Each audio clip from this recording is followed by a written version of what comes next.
Hi everybody and welcome to a new edition of Art Life with John and Bogdan. We're having a great week this week. The weather is actually starting to change here in Texas, which is uncustomary, I can tell you, this early in the fall. But we're enjoying it. It's a lot cooler. We can get out and get more work done, and we're going to tell you about it in just a minute. Hi, I'm John, and this is Bogdan. Join us on our journey as we figure out how to earn a living as artists, introduce you to those we meet, and share what we learn along the way. Welcome back. Yeah, you know, with the change in the seasons, we're actually looking then at the fall, and the fall means that we're starting the fourth quarter of the year. And traditionally, that means many places sell more in the fourth quarter than they do all the rest of the year. And that can be true for us as artists as well, but we need to be ready for that. Generally, what that means is if you've got a brick and mortar shop, if you've got a studio that has the public come in, then that's a great way to sell more, entice them in with sales and great displays and events. And we do all of that. And we've got studios at Sawyer Yards complex in a building called Silver Street. And we have all kinds of events. We have weekend Saturdays, regular open days. We have a special biannual coming up on next Saturday is the biannual. So it's a much bigger event with food vendors and. So it's really important, guys, that you come out for the biannual because it's not too late to book an airline ticket if you're not here in town. The weather is perfect.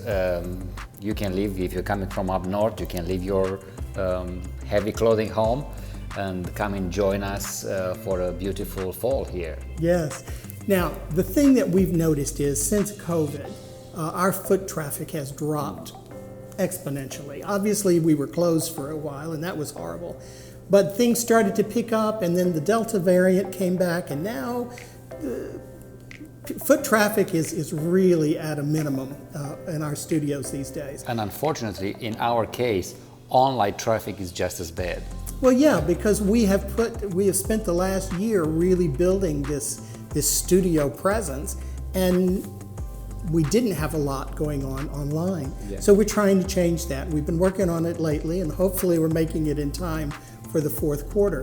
But it might be a time for you to look at your own art business and see how are you prepared for this new season, this new holiday season when people are like squirrels gathering nuts. They're gathering presents and wrapping them and getting ready for the winter. And there are lots of ways that we can do that. One way is to make sure that you have a well-developed website that people can go to and actually purchase. And the other thing is to understand how people buy art. It is rare that someone will type in, I want to buy a painting of a frog. Mm-hmm. That's just not the way people buy art. So we need to look at how people do buy art. And one of the things I was looking at, somebody posted something about how van life is a huge thing in the States these days. This is my first time I heard about this. Well, it's a great way to live cheaply and for if you're a young person starting out and to travel and to work from home, even though home moves around.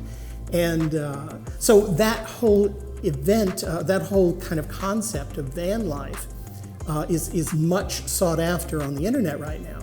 And so some people are now taking vans, converting them into little art studios, and they go around to art fairs and art shows and to van life events, and they sell art out of their little art studios in their van. Now that's clever, is that? But I'm afraid about this concept because it's so doable, and you can be on the road every week somewhere, mm-hmm.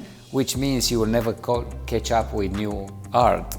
So you have to. You do your art in your van. Well, if you can, yeah, I can't. Yeah. But yeah. So the whole idea, though, is not whether or not we should get a van and do that. I'm not sure I'm ready to live that tiny lifestyle. Yeah. But look at the things on the internet that are trending, mm-hmm. and see if there's ways that you can tie into an audience that is not going to be typing in, I want to buy a picture of a frog, but who, when they are looking at something else, they see your art, it's an impulse buy, and that's the way people buy art. And I looked at some of the top trending ideas for 2021, and there were 35 of them. I wrote some of the ones down that people said you should be doing. One is face masks. You think they're cliche, but somebody came into your studio just last week and bought a picture because it looked like the coronavirus. Right. Who would have thought that would have been a collectible term, you know? But people are associating that. So if you're doing face masks with art, or even talking about face masks, you're going to get some collateral traffic, is my guess. But it's funny that you brought this discussion, because now you talk about searching an artist and an artwork, which means, and I heard this over and over again from artists saying, oh, my website is not good enough because it doesn't have this CEO very well done, which means we don't depend on this SEO actually. SEO so deeply as websites like Amazon. Right. Because we're not looking for that traffic. You know what I mean? We're looking for side traffic. We're looking for the impulse buy that people who are of like mind. So one of the things in here, the top 35, one of the top 35 was cat beds. If you can put cat beds or things to do with dogs and cats, a dog bowl was another one. If you can incorporate that into your marketing, you're going to get the cat and dog market, which we know is unbelievably and spookily popular. And the last one on the list of 35 was headscarves. I wouldn't have thought that was a big thing, but apparently it's among the top 35 things that are searched for in, well, I say the top 35. It's more narrow than that. It's the top 35 things that are products that would be good to sell in 2021. But if it made the list, and for most of us, no matter what kind of art you do, whether you're a photographer or a visual artist, making a headscarf is not a big stretch. But you can make a print. Absolutely. So there are ways you could look at the internet, not so much getting lost in finding all the right SEO, but finding those kinds of tangential terms that could draw people toward your art, and then they get lost in the beauty of your work and buy spontaneously. And you have to have a good way for them to do that, actually purchase. So that's my rant for the day, but think about it. It might be something you can incorporate into your business. We're trying to incorporate it into ours. And if you like anything that you hear today, be sure to like and subscribe, hit that notification bell, because it really does help us out with the algorithm if you do. Almost the middle of the week, and every day I'm getting ready with this new piece. Let me show you the process of it and where I am on that sculptural photography I was working on this week. Those are the elements that are going to be mounted on top. It looks very mysterious, looks very in distress and decay.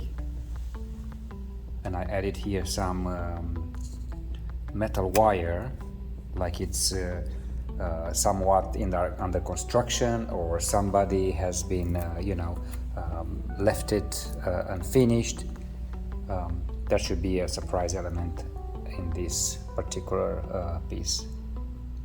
But yeah, pretty much this is done. I need to wait for this piece to dry a little, and then it's going to be mounted on here. I'm really pleased with the result, I have to tell you.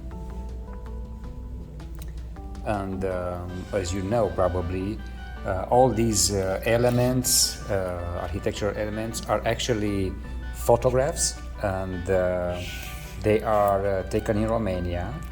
The statues here, which I completely redid with cement and gold, let me give you details of it.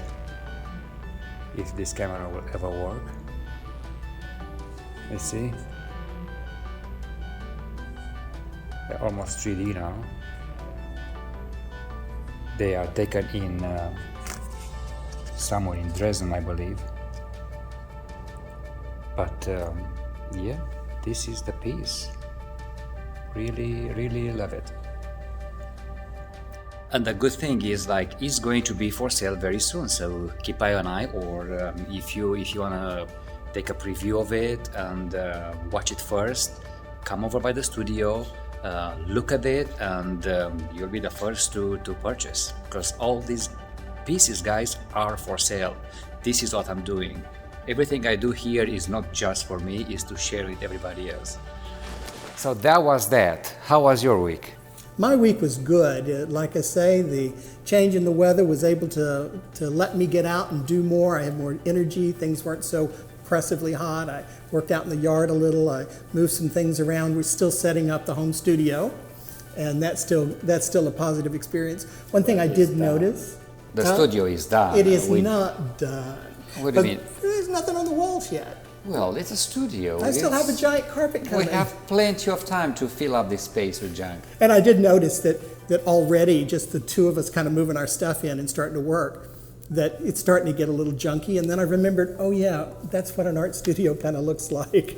So. And not only that, I had to do some work in the garage this afternoon, and I sprayed some, what is that, archival varnish kind of varnish, stuff. And I didn't realize it smelled this bad, so we both had to leave the studio for a while. So that won't happen again out on the yard anytime I have to do that. So we have a rule at the studios in Silver Street that you cannot have spray paint or any kind of other spray chemicals inside. So that's for a good reason. And I react to it probably more than most people. So. I had a very productive week. I am getting ready not only for the fall biannual, which is this coming Saturday, and that it's October the 2nd, and that will be from 5 o'clock to 9 o'clock in the evening. However, we're gonna be there for the entire day. So come join us. I created a lot of work, new work these past 2 weeks. I finished one of those sculptural photographs that a new one in the series. I did some painting, some mixed media, mixed with photography as well, some spray paintings, and then there's a lot going on. So come and join me.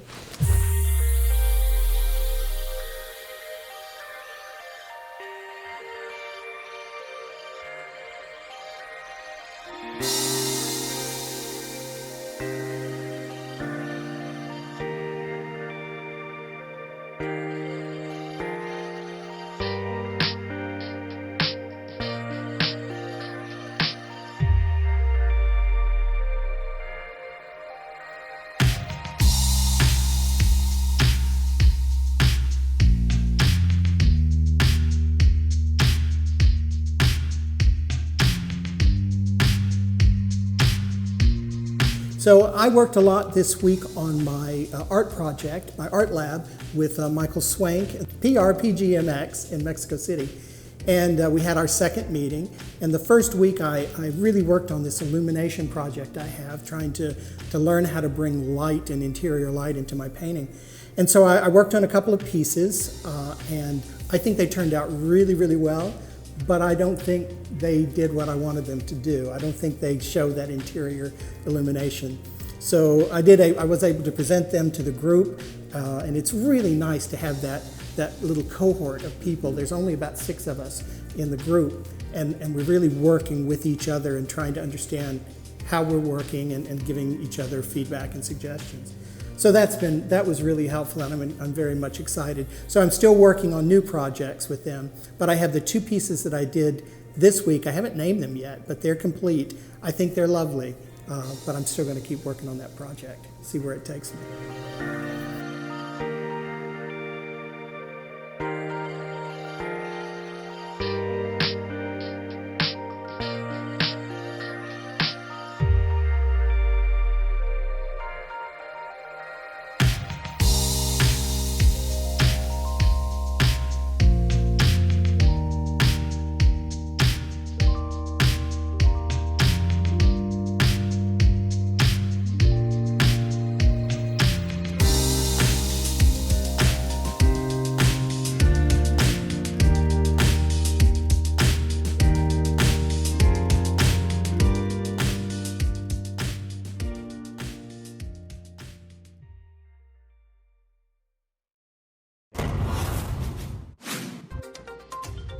Elite literature society सऊदी अरब की जानिब से 10 से 12 जून 2021 3 रोज़ा online अदबी मेला मुनक्किद किया गया, जिसका मकसद अदब के मुख्तलिफ असनाफ को मुफस्सिल और जामिया अंदाज में नई नस्ल से रोशनास कराना था। Guys, a while back I was lucky enough to be asked to participate with Read Pakistan, and I did a couple of shows with them where I did a presentation on poetry and art in poetry, the combination of rhythm in poetry and art.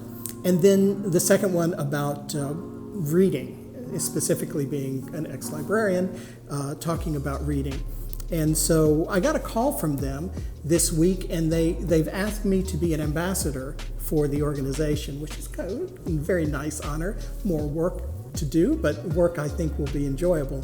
So I'm now one of the ambassadors for Read Pakistan. So if you're looking for a great way to participate and some cause to go into, take a look at Read Pakistan. They're doing some amazing things, and I'm going to be helping them out myself.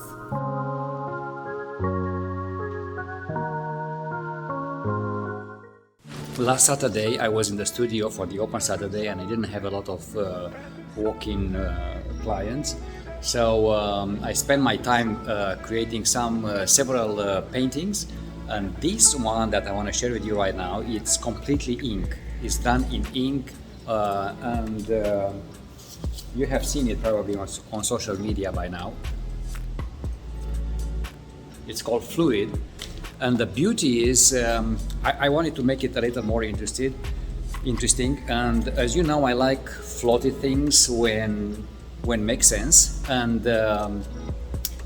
I thought, what if I paint the back in a pink color?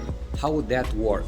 So let me show you guys how beautiful that is. While it's floated, the pink on the back is reflecting on the white of the mat and is glowing. It's just a very, very nice touch.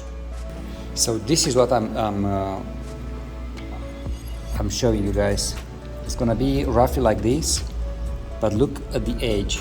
Is that reflected pink all over? And that's going to be a statement itself.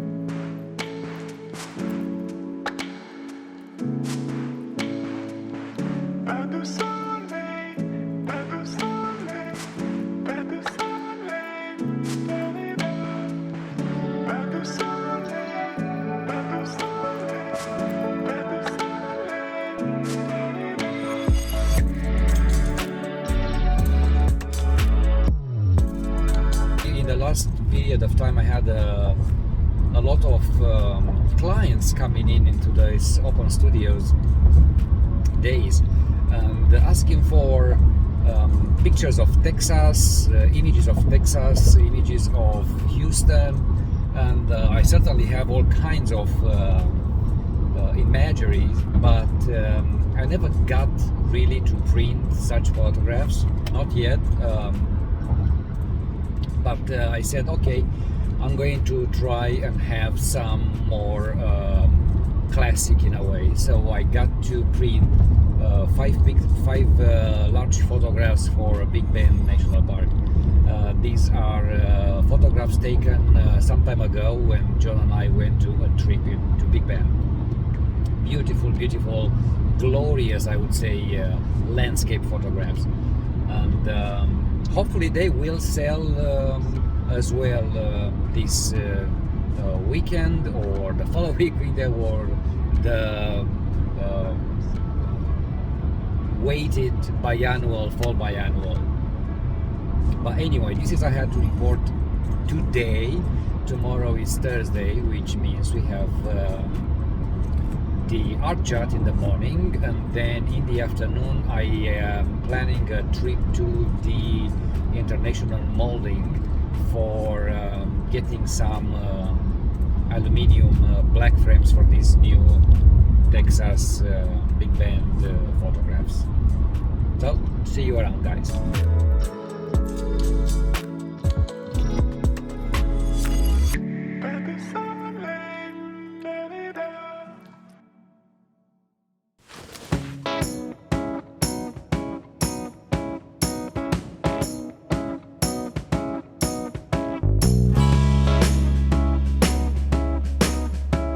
I've also been working a lot on my commission project for the Christmas presents that Keith commissioned me to do. So I'm almost finished with them now. I think they're where I want them to be. And I was trying to find a good tie-in title for them so that they make sense.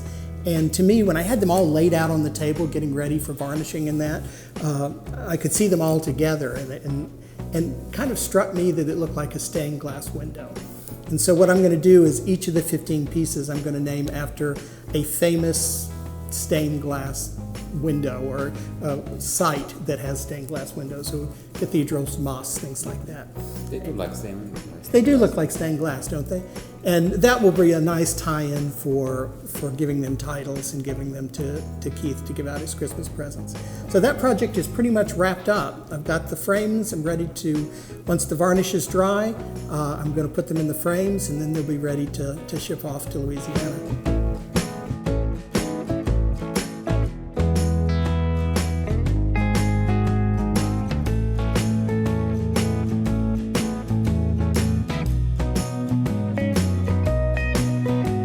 We're toward the end, and there's one more thing I want to mention. This is the last few days of the Tucumán exhibition / photo fest, and it was a great experience. And actually, I have a 20-minute interview for a portfolio review. One of the photographers that joined the group in Tucumán. She's from Argentina as well, and it should be a nice, brief feedback of her work. Yeah, and you still have, let's see, you still have an active show starting in November in New York, in Poughkeepsie. That's right. And you're still showing with Fine in Guadalajara on online show. We haven't heard about the Mexico City edition, but we should very soon, maybe next week. And we had a conversation with Michael Swank. Oh, with, that's right. PRPGMX. I always think that there's nothing else to talk about, and yet there are so many other things that we completely forgot about it. Yes, we met with Michael Swank on PRPGMX. Thank you. In Mexico City. And he has a couple of proposals that if I don't make the Mexico City fair, I will have an exhibition at his gallery. And then he asked me to be a curator and the photography exhibitions projects he is going to dedicate, he's going to create actually photography exhibitions in one of his galleries. Right, he's dedicating an area just to photography. And that would be a very interesting experience. And then he actually asked me to think to curate some photographic shows for his space. And that's exciting, and it's already planted in my head, and I'm thinking about it. So if you've got a photo show you'd like for him to curate, I'm kidding. Now you're going to get a flood of people. No. It'd be great, actually. Okay, guys, it was great to see you, and we'll be back next week with more exciting things. Absolutely. Have a great week, and we'll talk to you soon. Bye. Bye.